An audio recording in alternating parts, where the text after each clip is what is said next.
Today I'm going to discuss eschatology, which is the doctrine of last things. In the history of religion, the term eschatology refers to concepts of last things, immortality of the soul, etc., etc.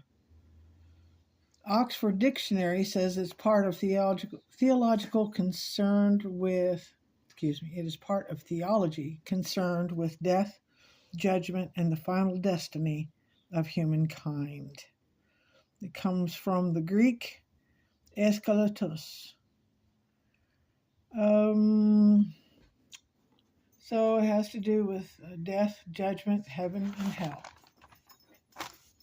These are the scriptures that concern itself with that subject that I will read for you now. 1 Timothy 4:1.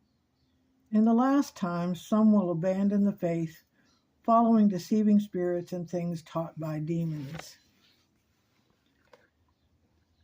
2 Timothy 3:1-5 warns about terrible times in the last days, highlighting moral decay and spiritual corruption. Everyone did as they saw fit, and no inquiring of the Lord at all. They just do whatever, like it feels good, do it. 2 Peter 3:10-12 describes the coming of the Lord like a thief, with the heavens and the earth being destroyed by fire, prompting a call to live holy lives towards the end. Matthew 24:36-44 emphasizes the unknown nature of the end times, with only the Father knowing the exact time and day. It cannot be predicted. Only signs are watched for. Joel 2:28-32 predicts the pouring out of God's Spirit on all people, with signs in the heavens and on earth before the great and dreadful day of the Lord. Lives are being drawn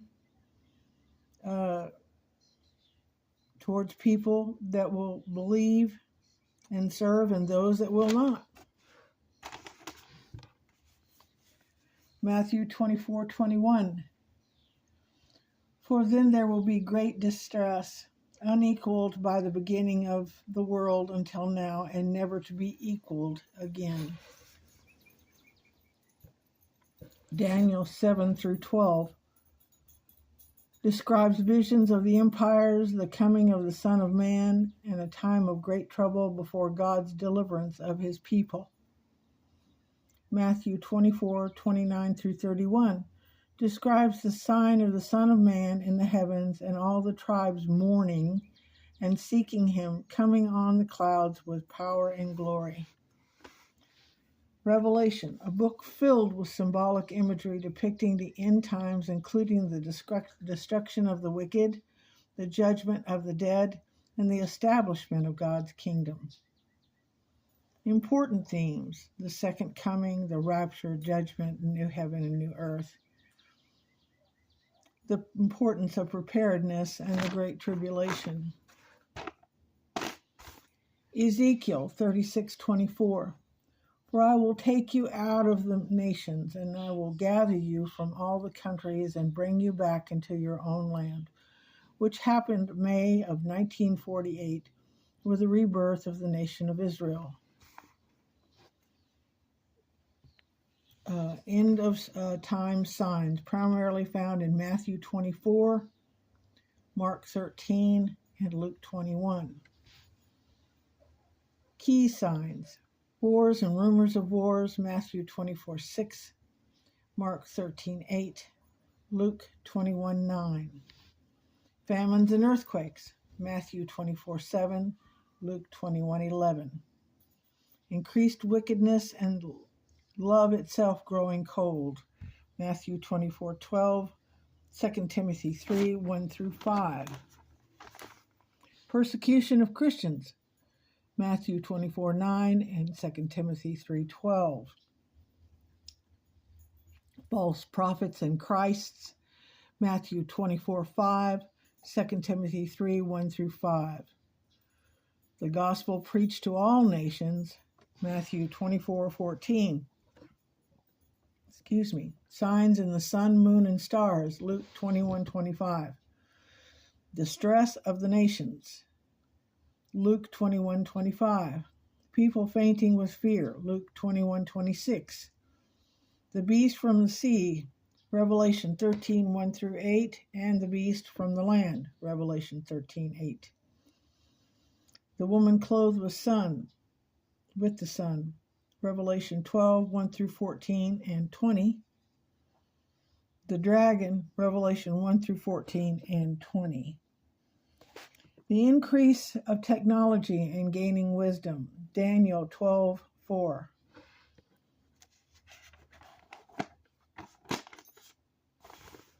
In Isaiah chapter 65, it talks about the rebellion that's being punished, which also mirrors the circumstances of today and why we're going to be punished. Isaiah 63, the days of vengeance, which talks about Israel, but also reflects what's going to happen in the end times for us. Everything in the Bible mirrors something else in the Bible.